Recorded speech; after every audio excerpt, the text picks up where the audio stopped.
Hello and welcome to Dubai Fashion News, the podcast where you can get to know everything about the fashion industry.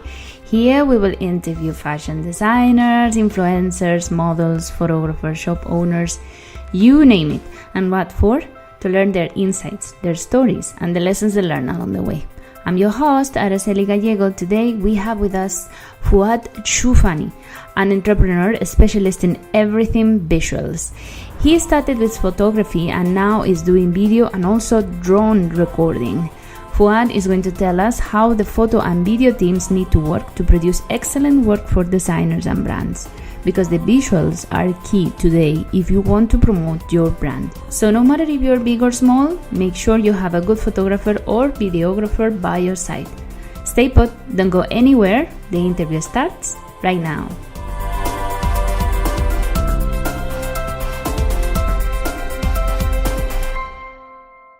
Hi Fouad.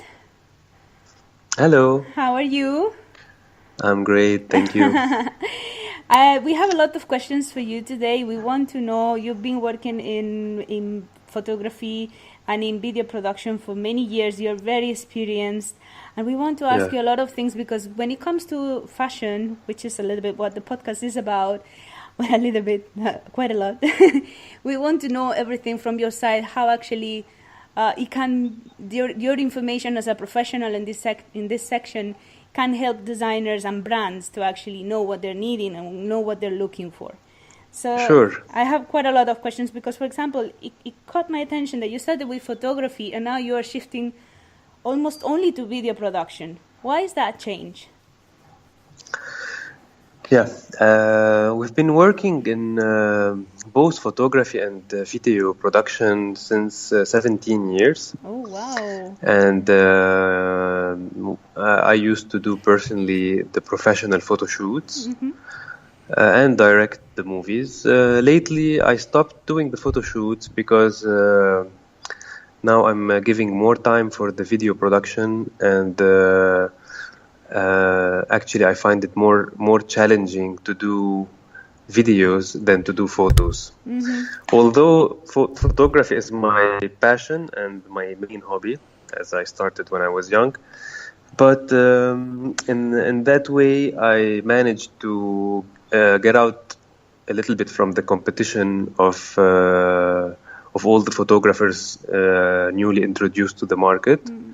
And the challenge now is more difficult to produce videos and have experience in many things, and acquiring more expensive equipment and having knowledge in audio editing, coloring, and all these things that are required to produce a nice video. Yeah, so mainly that was interesting for me, and I made the shift. Oh, that's interesting. I think that we tend to video more. Even us in Dubai Fashion News, we're starting a YouTube channel. And I think everything tends to be also more visual now, even more than before. So now, we have photography, but now even more. Now it's like a next step would be kind of like video or even streaming. I don't know. It's just like, I think like the industry is evolving a little bit. Don't you have that feeling? Like, don't you feel like the clients are also requesting more videos, that they want not only the pictures? Maybe they ask you for a shooting, but they also want the videos of the behind the scenes, or they want short videos maybe for social media, or they want, I don't know, like more videos are around. If you see like the feeds of Instagram, it's also full of videos, not only pictures anymore. It's kind of like, also there is a client shift. Yes, it's true. Since on social media now, when you open Facebook or any other similar social media, you can see more videos than photos, and mainly short videos. And that's why the clients are more interested of making animated scenes for their products, for their companies. And this is where we have the expertise now to promote what they need in a short video that will deliver the message instantly. Actually, we are still doing a bit of photography, but only when we're doing movies. While we're doing movies, we can make few photography shots that are directly related to the movies. Right, But right. yes, video now is taking over. Yeah, I agree with you. Yeah. You have many clients, not only in fashion and beauty. You also have Volvo, Coca-Cola, Cirque du Soleil. Wow. Does it require a special sensibility, or I don't know, je ne sais pas, je ne sais quoi, to do fashion and beauty production? Do you think it requires a special aesthetics, maybe, or something? Of course, it needs expertise in each kind of movie production. Let me say, the brands like the cars brand, we also have recently McLaren and Ferrari. Oh wow!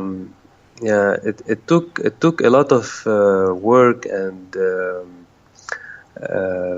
research, and we tried a lot with many brands before to build this experience in doing movies that will attract the car fans.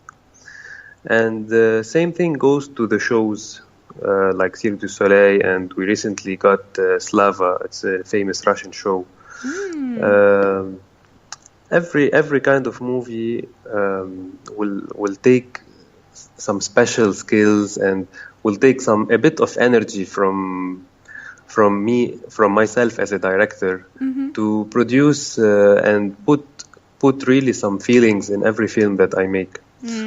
And when it comes to fashion, well, I've been working in fashion since almost 12 to 13 years. Wow. And when I sit with the designers and I understand what they really need from the movies, and they give me their experience from the work that they did in Europe and then everywhere else. So I acquire this information and I build upon it to really make my experience grow in this field and deliver the movies that the new designers want. They will watch the movie and they will feel that I really know what they want to show. Yeah, exactly. Yeah. The message, right? Exactly. I want to focus a little bit more in the fashion and beauty. Let me ask you about fashion. For example, you cover events and fashion weeks, catwalks. You and me, actually, we met at Arab Fashion Week. Fouad was actually managing a drone to record the catwalk from the air in Arab Fashion Week inside a hotel dome. For me, it was the first time to see a drone in the catwalk. And I was so impressed because the space was so small and so restricted, and you have the ceiling and everything. I was like, my God, it's amazing what he's doing. Do you need, I don't know, some sort of like a driving license or a permit or certificates to actually be able to control a drone? Or do you need also a certificate from the place where you're going to be actually managing it? Of course. And it all depends on where are you filming with this drone. In which country you're doing it. In some countries, you can't even get a drone. You don't it's need illegal. Kind of like, you cannot. You mean like in some places you cannot? Yes, they don't sell drones and you cannot get it into the airport. Oh. But in other countries, it's more easy. You need to get, when you're filming outdoor, in an outdoor location, you need to get permits sometimes from the army, sometimes from the municipality. But there is a permit that you need to get to be able to fly over cities, let's say, or over buildings. When you're flying indoors, you'll have to get permits from the venue itself, like the hotel or where are we flying it. However, in many countries also it's illegal to fly it indoors or over people for safety reason. Oh, okay. So according to what I did in Arab Fashion Week, it was allowed to fly in the hotel, and we got the permits from the hotel itself. And I flew the drone because I have a lot of experience flying these machines. I used to fly before they invented the drone, the helicopters, and all these kind of. Wow. Yeah, not a real helicopter, Oh, do you a mean the small little helicopter. ones? Ah, okay. I was like, Yes. wow. I mean, it's also a pilot. But these helicopters are really more difficult than the drone. The drone are easy to fly, but difficult to film with Oh, why? Why is because you that? need special. To fly it, it's easy because it's made to be user-friendly. But to film with it, you need to make those special movements where you're not looking anymore at the drone itself. You're looking at what you're filming. And you need to have the skills to make smooth shots and to follow and focus and center on the model, let's say, on the catwalk, in a special pace where she will not get out of the frame. Right. And at the same time, there are structures and lights and people, and you need to be aware of your drone in the air, not to hit anything. So it is challenging, yeah. Wow. Yeah, it requires like attention to so many things at the same time. So Yes, wow. first few times I flew, I was trembling, and then I got used to it. And do you need to kind of like have a special, like a flying license or something of the sort? Like, okay, you pass, now you can drive drones, or is it? In certain countries, yes. Okay. And do you know here in the Middle East if we need any of that? No, you don't need. Oh, okay. I'm pretty sure in Europe we have so many restrictions for everything. For sure, we need everything. Of course, of course. Besides the drone, what other innovations do you think we will be seeing soon in events and in fashion shows? Do you think something else is coming? Because already the drones, to me, really was impressed. But also because you were so skillful doing it that I was really impressed also about how the drone was moving so nicely and coming back. And as you said, there were so many obstacles and you still were like nothing. But do you think there's something else coming after? Well, there is something else that recently we've been using. It's not really new because it's been used in football games. It's called spider cam. Spider cam, what's that? Yeah, the spider cam is a cam that is attached to wires in the ceiling, but not a straight line wire. It's like a square setup of wires with the wire in the middle that can go in every direction, and it can go up and down also. So that setup is usually used in a studio setup where, let's say, we're filming a TV show, and you cannot have a drone flying because of the noise of the drone. Yeah. The spider cam will do the work because it's quiet. It can move. Two people need to control it. One will control the camera and one control the movement of the spider cam. Oh, nice. And we have also the robot cam. The robot cam, it is how it's said, a robot holding a cam. One person will control the robot which has 4 wheels and can go in any direction on a straight floor. And another person will control the camera angles and focus and zoom. Oh, wow. So, yeah, these are like 2 new technologies used in filming, along with virtual reality, along with many other What do you need stuff to that are do coming. virtual reality? Because I kind of like dream like one day we're going to be able to feel we are in Paris, being in Dubai, for example. We just put the glasses on and, you know, these virtual reality glasses, and we are like, shoom, transformed. Suddenly we are in the Grand Palais, right there while it's happening, you know, like virtual reality streaming. Actually, you don't have to dream anymore because it's available now for people to use. Really? Yeah.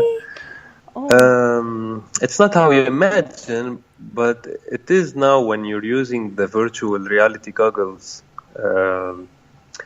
Many brands are using it to promote their products. And you can find it also on the PS4, PlayStation 4. There are many games with virtual reality games that you really find yourself inside the game. It's all possible because of the newly high definition 360 cams, where they can film everything at the same time around you, sound and video. and then they are integrated with softwares into the virtual reality goggles. So 360 filming is now also kicking in. Oh, you do also that?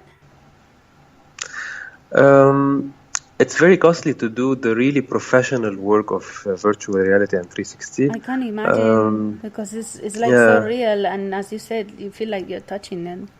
The small 360 cameras still cost around $60,000 to get, and you still need like a lot more of extra equipment. Wow! So we're now renting when we need to do something like that. We're renting the equipment, but I guess soon, maybe next year or the year after, that technology will be more affordable. Yeah, exactly. There is like a curve always. Initially, it's very high, very very costly, and then later it gets a little bit more affordable. And for example, because what we're talking is like the top, super pricey and more difficult to actually even to manage, because you need, in order to do it properly, you need to have a lot of skills. What would be the basic equipment that you think we would need to be able to produce video and media for a catwalk, for example? The basic. Like, okay, with this you're good to go, but don't expect too much out of it. Yeah. There is always the option of installing a track cam. Mm-hmm. It's a track that holds a cam, and it can be controlled wirelessly also. Mm-hmm. This camera can be installed near the catwalk, and somebody can control it to move at the same speed with the model. Mm-hmm. Or you can use it's like the spider cam, but it's a AB cam called. Mm-hmm. It has one wire that's attached on the lighting trace. Mm-hmm. And it can also move at the same speed of the model, but with the top view of the people and the model walking. It depends on which lens you're installing. If you have a wide angle, you have like a shot of everybody with the ambient look. Mm-hmm. And if you have a close-up, you can have the details of the model from top view with the dress and everything. So these are two ways to have more beautiful shots than the cameras on the tripods. Otherwise, the handheld cameras would be kind of like the super basic ones, right? The ones with the tripod, you wait for them to come. And we rarely use handheld cameras unless it's an insert camera where you need to just put close-up shots of the dresses or expressions of the model. Mm-hmm. But all the other cameras are set up on tripods. Wow, you must need super skilled people to be able to manage all of this. Thank you. How difficult was when you started? You said 17 years ago, when you started to do all this investment, not only on the equipment but also on the people. When you were starting your company, how was it actually? Well, we didn't start that big. Mm-hmm. I started. My father used to work in filming weddings. Oh. And I got excited to start this business. My first camera, I borrowed my dad's camera, and at that time the technology was really, really old, I started doing small films for companies around me, and then I found myself skilled in doing these kind of movies. Went to university, did my major, started to do more serious jobs, started to build a team of beginners and teach them what I know, so they will cater for the clients the way I do. And then the profit that I used to make, I used to invest it in equipment. Oh. And over the years, I had better clients, bigger teams, more equipment, and I'm still going till the present day. Wow. Well, that's really good. So everything you were actually getting, you were reinvesting in your own company. That's great. Yeah. I was reinvesting until I got married and I started investing here and there. Then you started investing in elsewhere. Yeah. Let me ask you one thing. For example, if a collective of designers or a fashion week needs your services, how many options can your company Inspiration Group offer? We usually present quotations for every project separately. So you The have a meeting services first we have and... are the services are mainly movie services. But depends on how big is the event, how long is it, how many cameras it requires. So each project we deal with it in a different way, and we send a different quotation for every case, depending on what they're needing. Yeah. And how long in advance do they need to engage you, or at least know if you're going to be available? Well, there is no time limit. Sometimes if somebody like book me before a week and I'm available, I will take the job. But if I have to travel, of course it's gonna be, they're gonna book me way before, so I will prepare my documents, the team, everything related to the job, to be ready. And I want to ask you this because I honestly, this is a question I have for years already. Sometimes you go to the fashion weeks and you see like the mood of the collection maybe is very dark, so the lighting is really kind of like dim, or the lighting of the venue is terrible and you don't get really to have good pictures. How do you do in those cases? Can you advise the organizers before, or you just have to work with whatever they provide? Because I think some of them would need really advice, like, okay, you're doing a great collection, but if you're not showing, it's not going to show in the pictures, not going to show in the videos. Yeah. Please, designers around the world, think about the photography and the videography when you are doing the setup for the runway, because it's terrible. Sometimes it's to get really like very difficult pictures of course. to use. Whenever I'm covering a fashion show or a fashion week, I have to check the lighting while they are installing, even before they are installing the light. I coordinate with the guys at the venue, whoever is in charge, and I ask them like about the design or the shape of the catwalk and what they are planning to do with the lighting. And I can not just give them my advice, I can ask for what I want. How many lights I want, the shape of the lights, how high they are, the angle, and everything. That's great. And just before the fashion show, one day before the fashion show, I come personally and I check everything. And if they need any adjustment, we do the adjustment, we do the rehearsal. We film the rehearsal a bit. I check the lights on the models, how it is. And once I'm satisfied, we can go home and wake up the second day for the real thing. I think many other, maybe not Arab Fashion Week, which is where we met, but other I think other catwalks are not getting this done, and it shows so much. You can't imagine. It shows. Yeah, because it can affect my work directly. It does. No matter how much we are professionals. And not only your work, if you think like the designers are also paying to be there and be able to showcase, and they have poor lighting, so they're not going to be able to use those images easily. At least they're going to need a lot of retouching and a lot of stuff to actually be able to use them. So, and videos you cannot retouch, right? I think I have a question on that too. It can be done, but it takes a lot of work and time. Yeah. I want to ask you now about the other part, because what you do is super creative and it's mostly videos, but at the same time it's creative and technical. When you're working with brands, do they normally know what they want and they tell you, this is what I want, and they give you like a strict guidelines like A, B, C, or they leave to you the creativity? There are two kinds of clients that I have. I have the clients coming through the agencies, and I have the clients working with me directly. So the clients coming through the agencies, usually they have their guidelines, their storyboards, they know what they want. I just come, I take the brief, I prepare it, and then we shoot it. Okay. But there are the clients that are working with me directly that they give me their ideas, and then they require my help in completing everything, from storyboard to locations, cast, design, animation, sound, everything.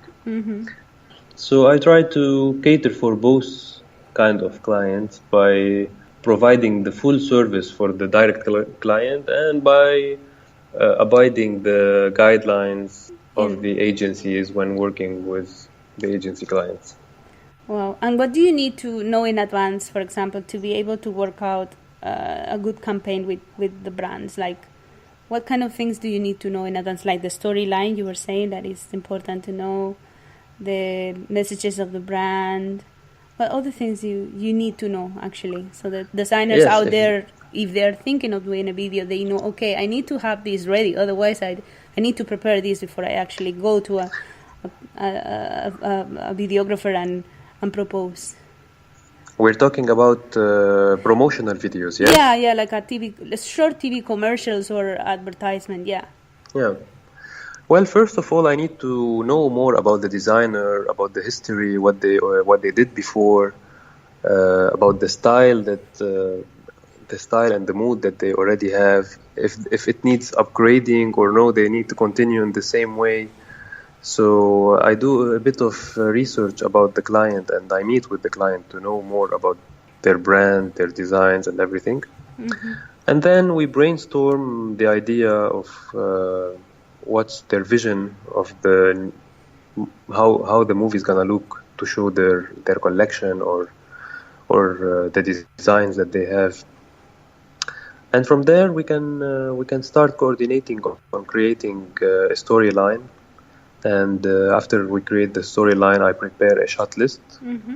And after the shot list, I give the quotation, we book the team, and we check whatever we need, the models, the art direction, the makeup and hair, the location. What is a shot list? What is exactly that? Shot list, it's an explanation of what we're gonna shoot step by step. Oh, okay. At what time, what we're gonna do. I would give as much details as I can for the client to know, like to feel safe, like the movie is going to be that way, mm-hmm. and for myself to organize my day, mm-hmm. How I'm gonna work and how much time would I need. So we will use the whole day in a smart way without losing any time. Right. How long can it take to record and edit from A to Z a TV commercial of like a minute or so? If it's a minute, it will take 2 days. 2 days for a minute. Wow. One day recording, one day editing, or? It depends on how many locations. No, 2 days of shooting. Oh, 2 days recording. Oh, wow. Wow. Yeah, because usually each scene, if we're talking about scenes that are shot in the same location or nearby locations, it's gonna take from 30 to 45 minutes to set up cameras, rigs, lights, to prepare the models or the actors. Everything will take time. So when you're doing a commercial, let's say a minute, it's around 2 days. 60 seconds, you need at least 30 shots. Right. And 30 shots needs at least 15 hours. And 15 hours means 2 days of work. 2 days. And editing, does it take very long too? The actual editing will take around 1 day. Mm-hmm. But then after the editing, you need the audio mixing that will take another day. And you need the color correction that will take another day. Oh, wow. And you need to send the draft to the client, and then they will have the modifications, and you will wait some time, to come back to it and fix it, or maybe they will acquire a shorter version. It all takes time. Wow, it's quite a lot of actually work behind it. You see it on TV now. Everybody needs to appreciate when they see that commercial on TV. Of course, and that there's is a lot of work. Also. Wow. Yeah. Wow. And how, this is roughly, because I know it would depend in so many things, but how much can it cost the production of a TV commercial of the minute, the one that we were talking about before, kind of like a minute? How more or less roughly? Okay, this is the minimum that you're gonna spend, guys. So this is what it costs. Yeah. So usually the minimum that a minute can cost is around, let's say, $15,000. Mm-hmm. And it can go up to unlimited budgets. Yeah. There are ads on the TV that cost maybe 150, 200. Depends. Let's say if you get a famous actress that cost, let's say, $100,000. So the budget starts from 100 and whatever cost of the production. True. Or the locations, or if you have a 3D animation inside it, you have some effects, you have how many actors are working. You cannot put a price on a production. It's like asking, like, how much would a car cost? Yeah, depending on what you want. The stress. You can buy the Volvo or the Lamborghini. Yeah, exactly. And you do also TV programs, right? I used to do co-production. Co-production, okay. Yes, I was a segment director, and recently I'm not working anymore with TV programs. It's been 2 years. Okay. But we have the know-how, and we can come back to this market anytime. Oh, nice. Yeah. This is a question for you. What kind of ad or video would you love to produce? Like your dream work, what would it be? Like now, actually, you can ask the three wise men, and they're gonna bring to you your dream work. Which one would it be? Actually, I'm living my dream work right now. Oh wow! By producing documentaries for NGOs. I'm working with 3 of the biggest NGOs in the world, the international ones, and I'm doing documentaries about humanitarian subjects, like children, women, elders, and this is so nice.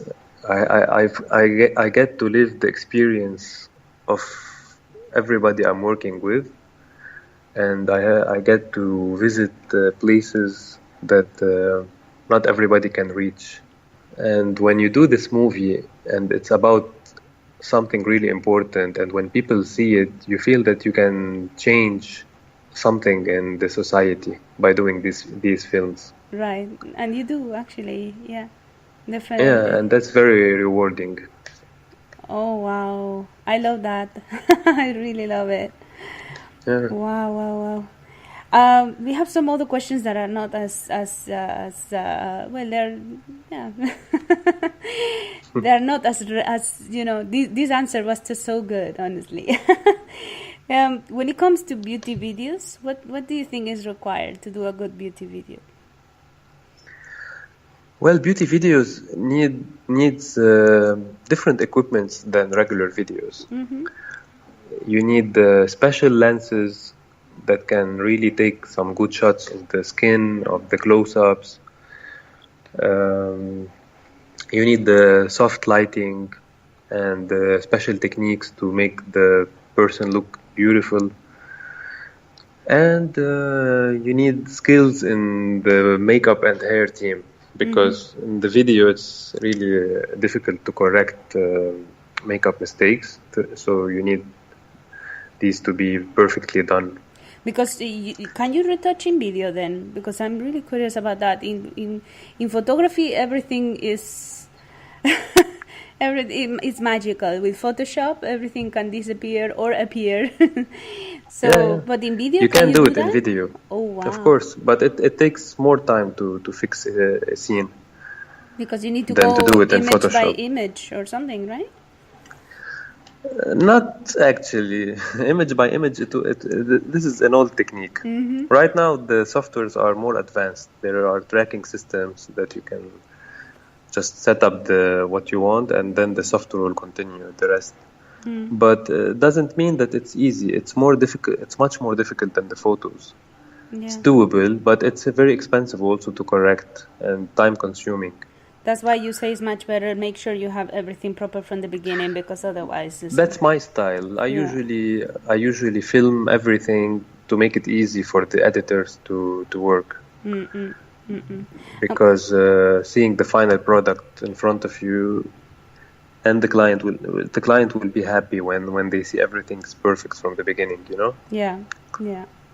And do you think, like, with this Photoshop, the industry may be abusing a little bit, and we are kind of like getting these unrealistic bodies for already far too long? Or do you think we are changing and now things are getting more relaxed and we're going back to natural body shapes? Like, for example, Dove was doing commercials about normal size women, like not super skinny. Do you think there's some shift, or do you think it still is kind of like, oh, they do this only for the promotional side of it because it also sells to sell that to say that you're natural and you are accepting everybody's shape? Well, you have a point. I wouldn't say it's a shift. I would say it's a trend, because the world now living according to the latest trends, let's say. And now the latest trends are not heavy retouching.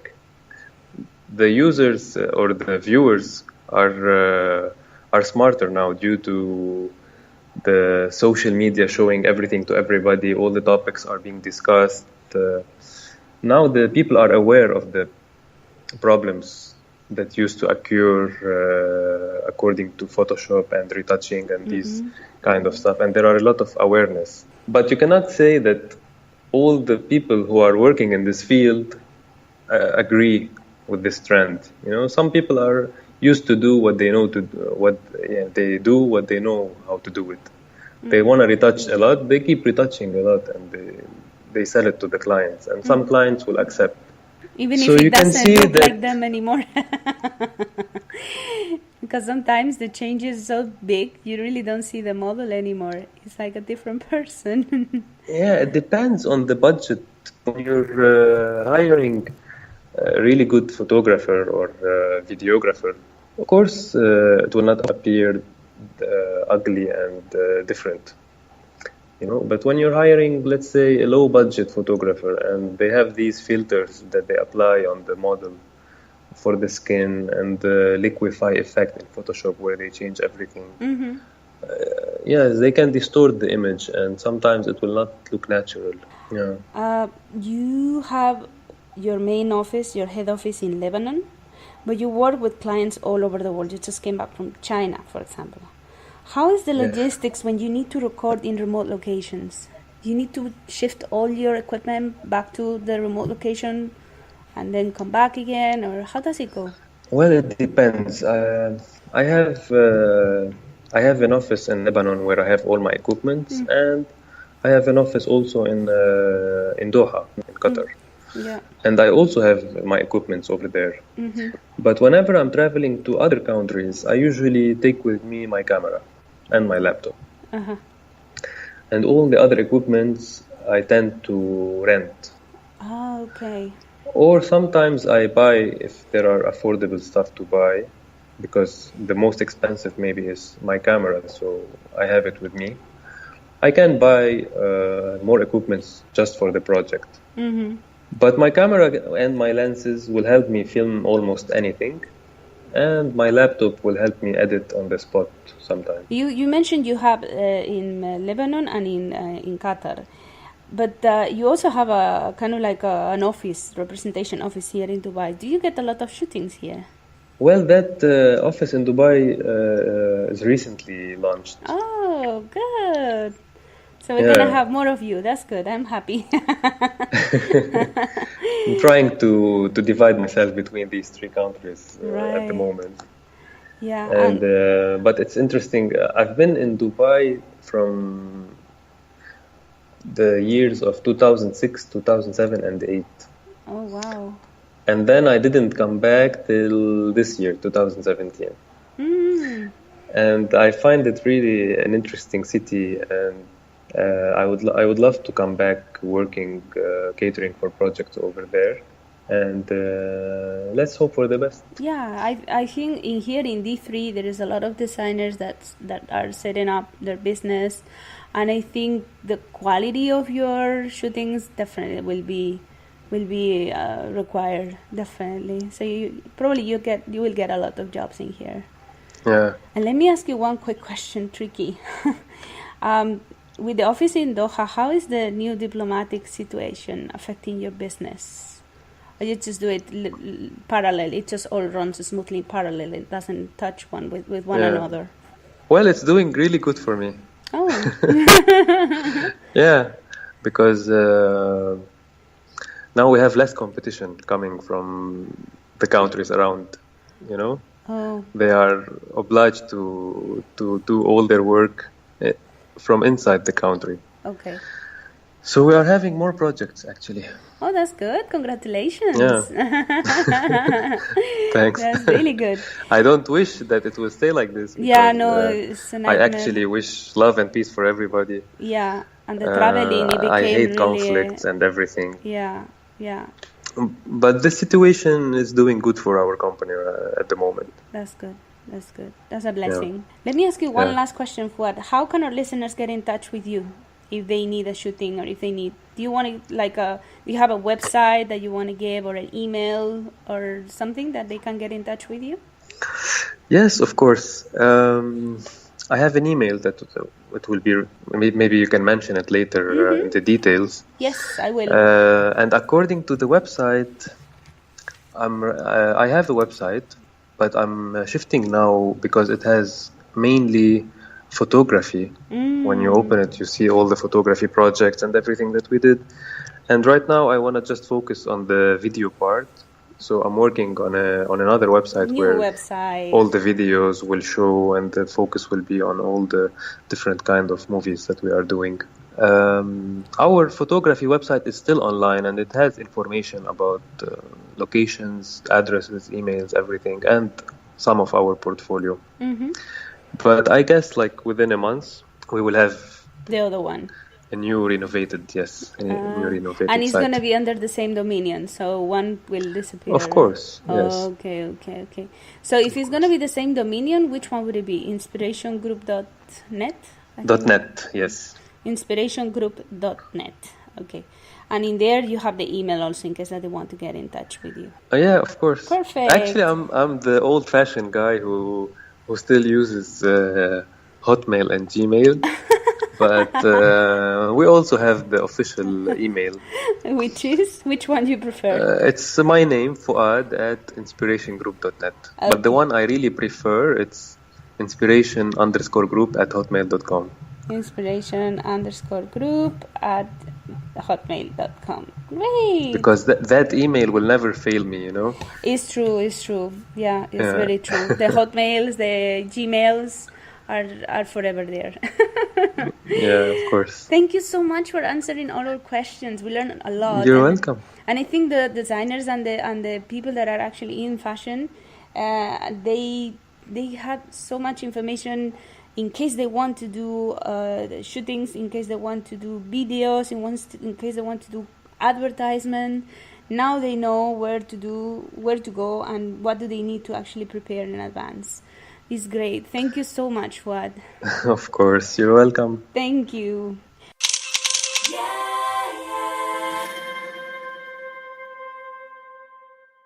So, that was our interview with Fouad Choufany.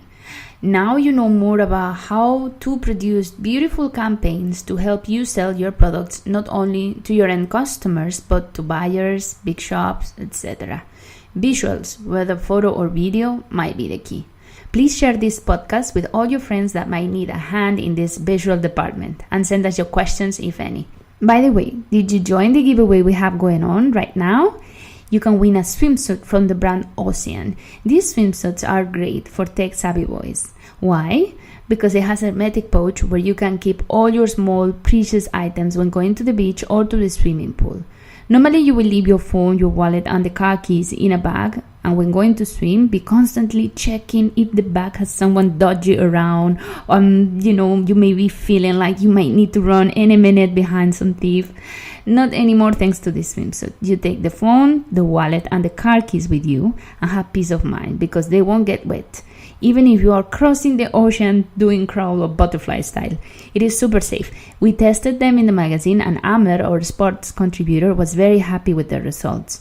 So if you want to win one of these fabulous swimsuits, just follow the steps in the article. I will leave the link for you to do it easier. It will take you literally 1 minute, and you can be winning an awesome swimsuit.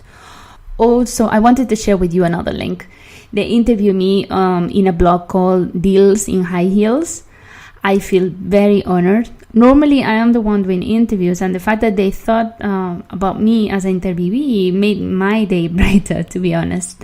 So here you have it. Read it and get to know me a little bit better. And now it's time also to wrap up. So here are my calls to action. If you like the interview, hit the subscribe button and give this podcast your 5-star rating on iTunes. Your 5 stars allow this podcast to grow and get more visibility within iTunes. And don't forget to leave a comment. Your feedback is super important for me. I want to know your thoughts to keep on improving. Also subscribe to our digital magazine, DubaiFashionNews.com. There you can find a tab with all the past podcasts, in case you want to catch up or if you missed any when they air. If you didn't have a chance, check the podcast of Maura Morris. She shared a whole lot of insights, and they have a special early bird discount that will last only until the 10th of April. So if you want to join her masterclass, do it now and enjoy the super discount. If you want to communicate with me, come to the podcast or share your story, send an email to hello@DubaiFashionNews.com or use our Facebook or Instagram accounts. Thank you for being there. You are awesome, and see you in the next podcast.